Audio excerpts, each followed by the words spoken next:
This bulletin proudly brought to you in association with Alex Campbell's Menswear.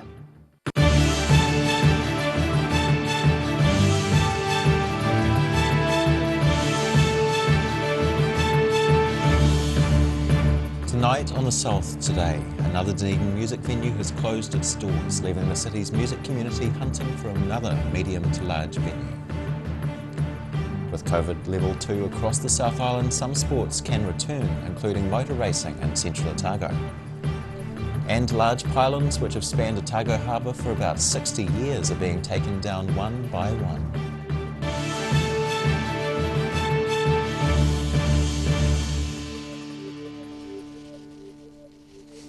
Tēnā koutou katoa, namahi o te ahi nei, kia ora, I'm Simon Anderson. The Dunedin live music scene has been dealt another blow with the closure of a popular student bar near campus. Starters Bar was bought by the Otago University Students Association in 2018, but is now shut due to safety concerns. Formerly known as the Oriental, Starters Bar was bought by the Otago University Students Association 3 years ago to provide students a safe place to drink and enjoy live music. But now concerns about the safety of the building means that OUSA are shutting the pop music venue down, something which live music proponent Dave Bennett says will be a huge blow for Dunedin's live music scene. This is one of the only venues in town left that can hold kind of a plus 200 kind of crowd. Before you jump up to our bigger venues like the Town Hall and so on.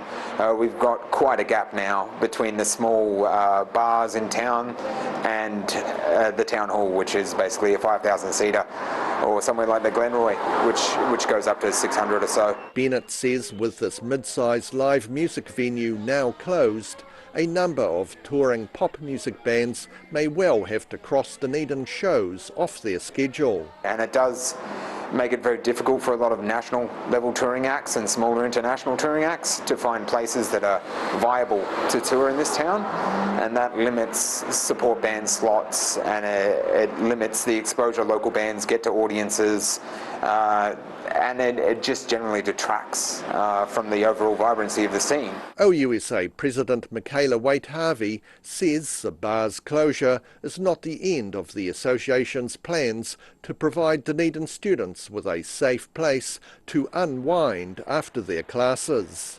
We don't want this to be permanent.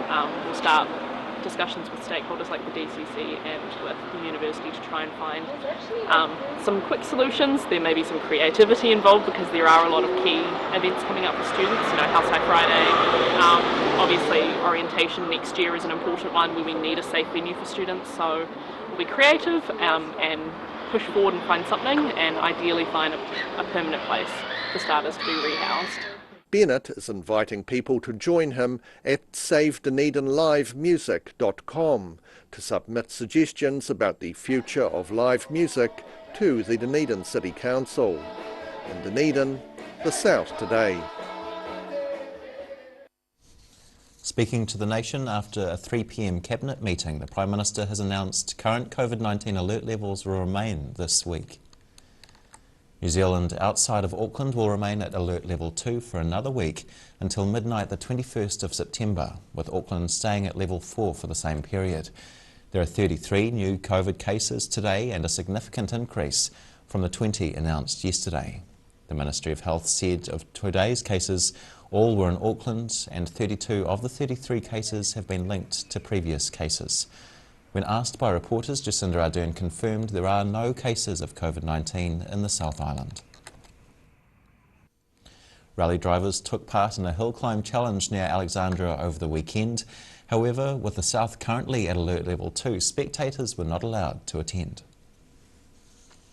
The annual Little Valley Gravel Hill Climb near Alexandra saw 25 drivers from across the south compete in 4 different classes along an almost 5-kilometre stretch of gravel road in a race against the clock. Due to alert level 2 meaning that no more than 100 people could attend, spectators were unable to be at this year's event. Organisers from the Central Otago Motorsport Club say the day was a success, with the bends on Little Valley Road creating a unique challenge, giving the drivers a mix of both tight and fast corners to navigate. In Alexandra, the South Today. Queenstown Lakes Mayor Jim Bolt has described an Auckland couple as unbelievably selfish after they were caught having travelled to Wanaka. The 35-year-old man and 26-year-old woman used a travel exemption as essential workers to fly from Auckland to Hamilton and then on to their holiday house in Wanaka. Bolt says the couple have jeopardised people's health and livelihoods. Police say they will prosecute the couple and are describing their actions as calculated and deliberate. Some of the high-voltage power lines that spanned from Port Chalmers to Portobello for over 60 years have been removed. Workers were seen at the top of the pylons yesterday preparing to lower them as part of Aurora Energy's Otago Harbour Crossing project. Property owner Clive Mathewson is glad to see the back of a massive pylon which has been on his property for many years, which he's described as an unattractive garden ornament. The view of this harbour is the most beautiful harbour imaginable, and lots of activity on it, and it's really a shame that it had some power pylons stuck right in the middle of it, you know, and now they're going to be gone. The second section of pylons between Quarantine Island and Port Chalmers are also due to be removed this week. Dr Mathewson is pleased the lines company chose to put the cables under Otago Harbour instead of leaving the status quo. But credit to Aurora that they didn't just replace what was there and thought about doing a different solution, a more elegant solution, and a better solution in so many ways. I mean, pylons and wires across a harbour that's got ships going up, birds flying around, and so on. This just and looks ugly. It's not the greatest idea, and they've fixed it. Aurora Energy contractors dismantled the pylon as part of a project to remove the whole set of them and power cables which span the harbour. Without wanting to appear insensitive, Dr Mathewson put on drinks and snacks for the contractors for removing his ugly friend. I initially thought of champagne and decided that that's probably not appropriate, because I shouldn't be celebrating the death of the ugly friend. So we had milky coffee and cheese rolls, and there weren't enough cheese rolls, so we had ginger nuts. The lines were replaced recently by submarine cables because it was cheaper than replacing the pylons and wires. Mathewson says his view has always been great, but says he now has $1 million view and is certain his property value may have skyrocketed. In Dunedin, the South Today. Still to come on the South Today, a film which was shot across the South receives a major international accolade, and a reworked, formerly quake-damaged hotel in Canterbury is getting a colourful new lease on life. Ka kite akua nei.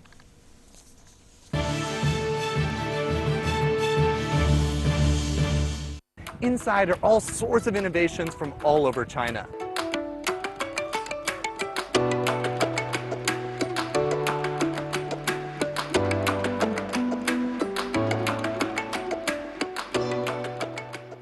If you're at risk of developing melanoma skin cancer, you owe it to yourself to have a mole map.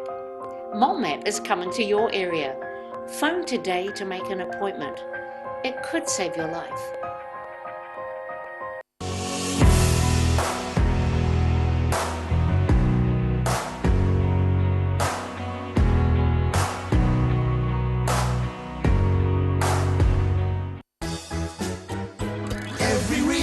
Every season, we're proud to dress the region. Alex Campbell Menswear, it fits.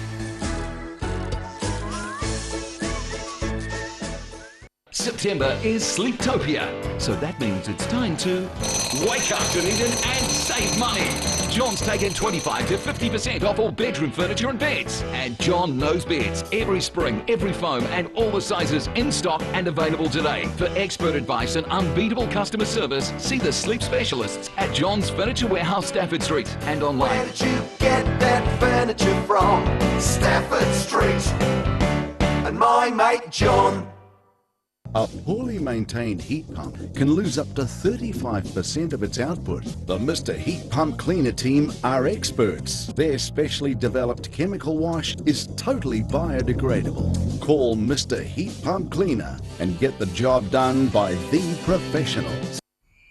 Ah, TV, our favourite babysitter. But it can be tough keeping up with what our tamariki are watching.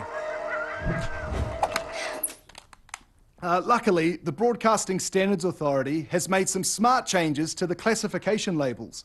Ooh! Plus changes to the time of day certain rated shows will air, and awesome new parental lock features, meaning your babysitter's job is safe. Find out more at safeviewing.co.nz.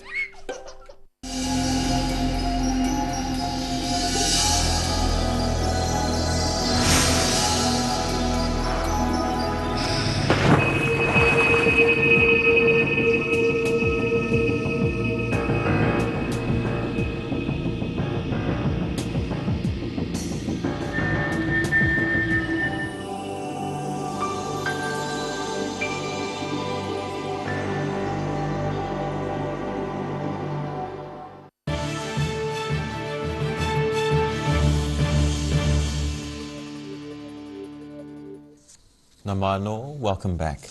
Otago is now well and truly on the radar of international film companies after the film The Power of Dog won a major prize at the Venice Film Festival on Saturday.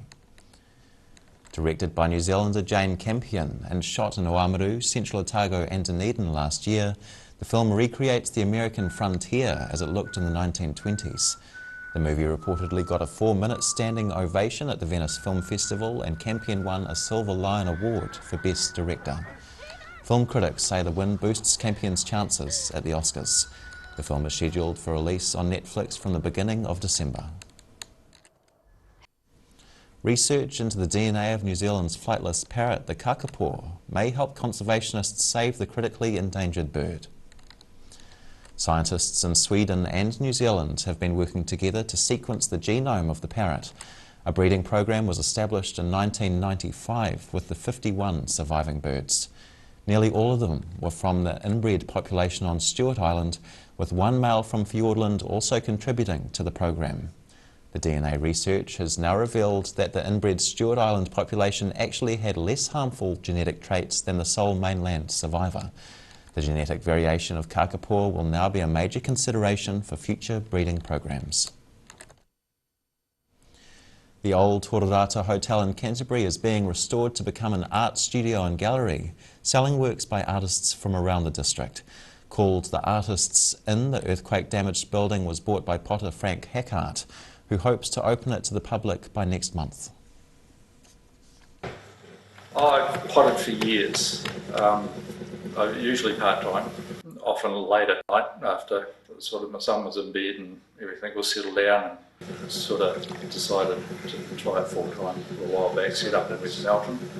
Ran there for a while, decided it was all a go, but we needed more space to particularly run classes from, because there's a huge amount of interest in people to actually having a go at pottery and doing it.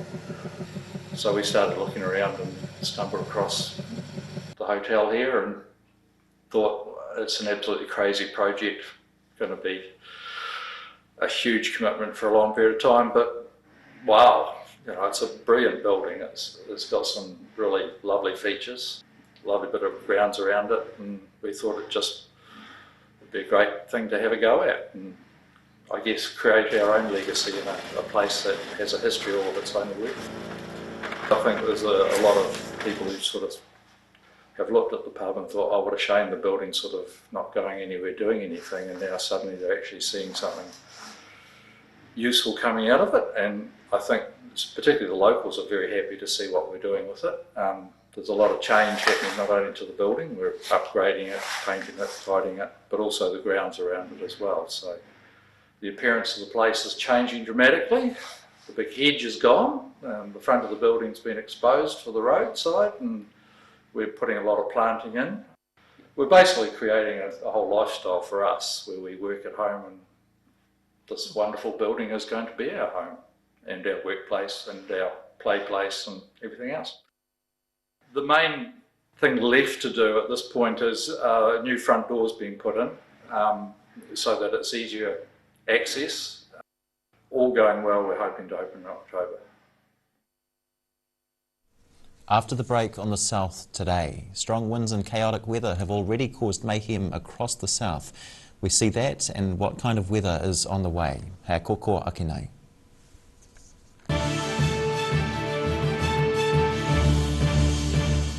Inside are all sorts of innovations from all over China.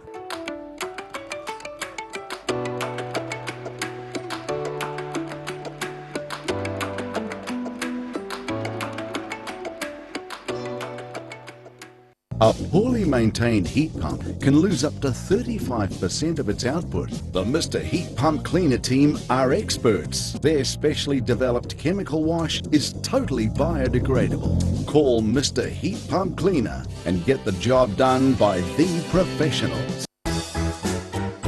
Every reason, every season, we're proud to dress the region. Alex Campbell Menswear, it fits.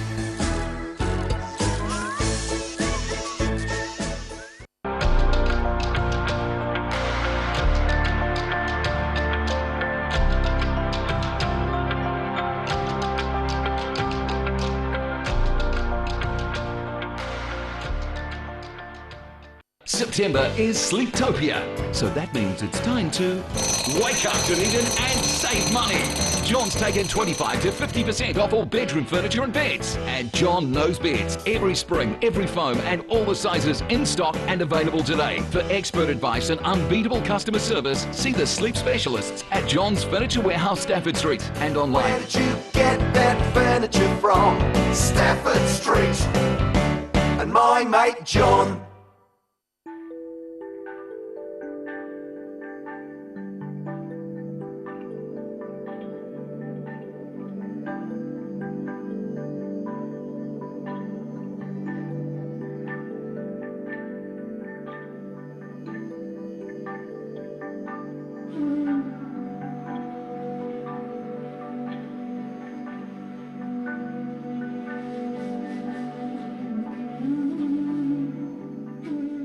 If you're at risk of developing melanoma skin cancer, you owe it to yourself to have a mole map.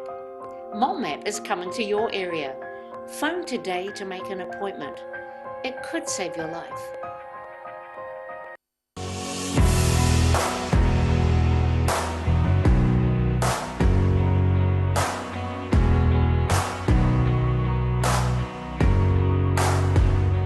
MTF Finance can help you turn the key on your next vehicle with a loan made just for you. TCs and lending criteria apply.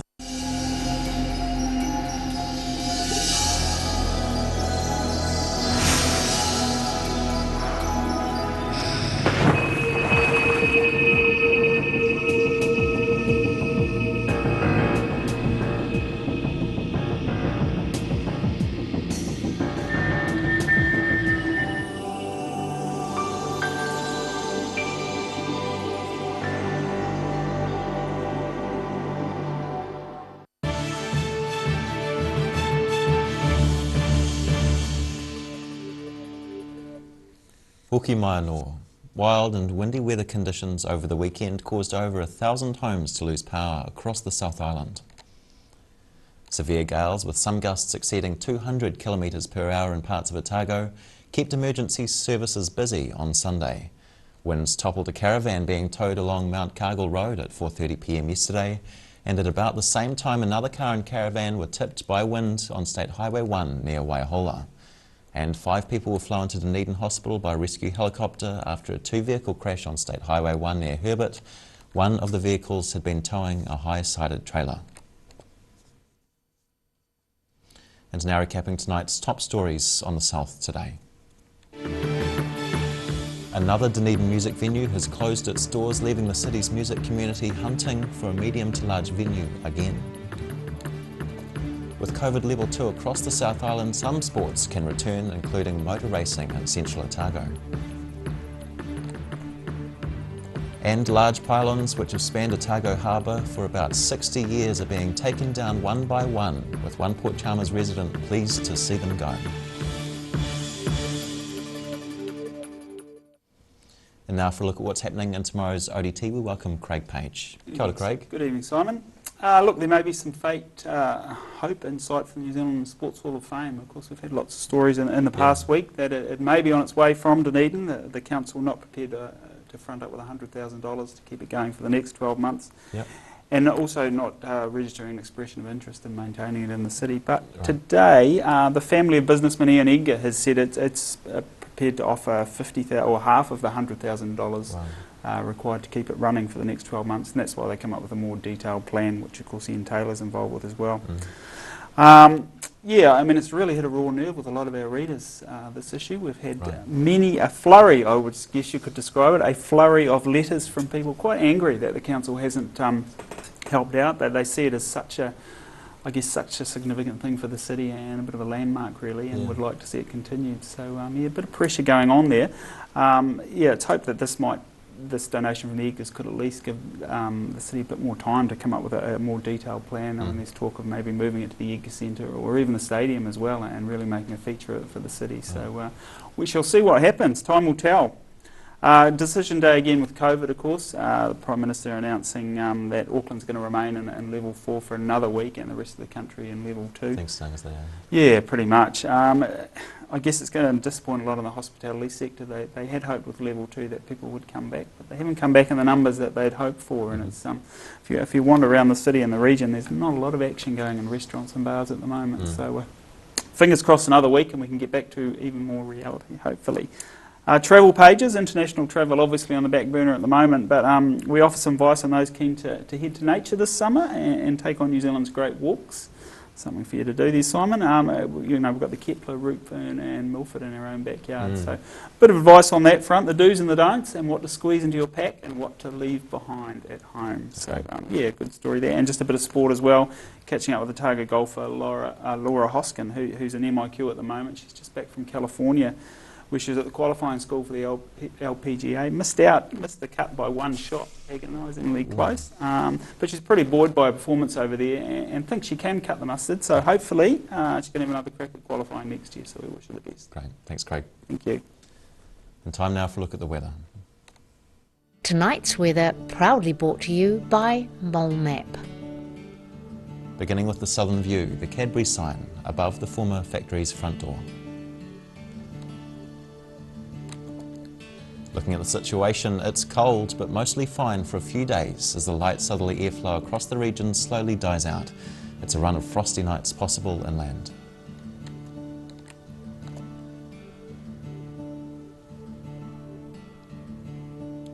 Now, sun and cloud across the whole of the north tomorrow, 14 degrees for both Greymouth and Westport. That carrying over to the northeast, Nelson on 13, Blenheim on 12 degrees.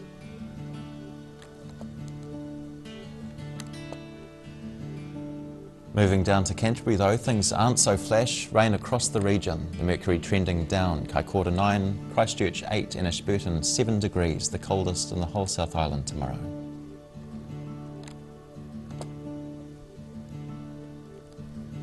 To the southern towns, while it's not much warmer, it is drier at least. Windy in the Catlins and Balclutha though, moderate southeasterlies for both on 9 and 10 degrees. In Lumsden and Gore, southerlies die out, becoming fine, both on 11.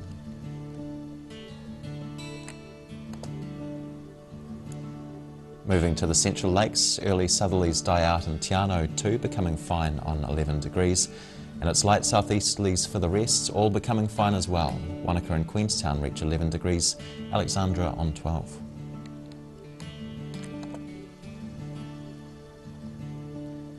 To the northern towns, on the coast, Timaru and Oamaru catch some remnants of the Canterbury showers before clearing. Those accompany light southerlies and 9 degrees. It's warmer inland, Twizel and Marama with light southeasterlies becoming fine, both on 12.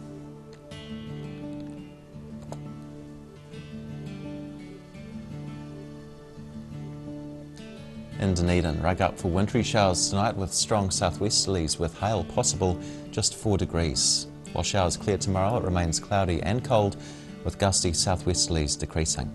An 8-degree high and frosts are possible tomorrow night, lowering to 0 degrees. Warmer on Wednesday and mostly fine and sunny. just some scattered light cloud and quarterly winds, a high of 12 and a low of 8 degrees.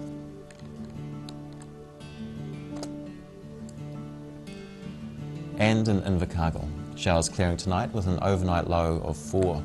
Cloudy at first tomorrow, but becoming fine and sunny during the afternoon as southerly winds subside, a high of 9 and a low of -1. And it's mostly fine and sunny on Wednesday with light winds, frost possible again at night, a high of 13 and a low of 0 degrees.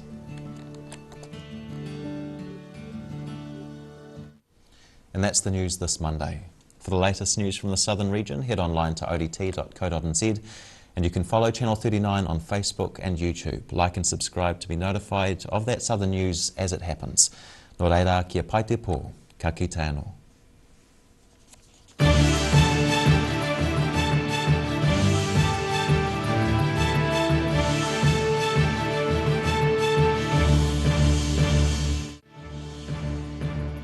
This bulletin proudly brought to you in association with Alex Campbell's Menswear. Supporting local content so you can see more of New Zealand on air.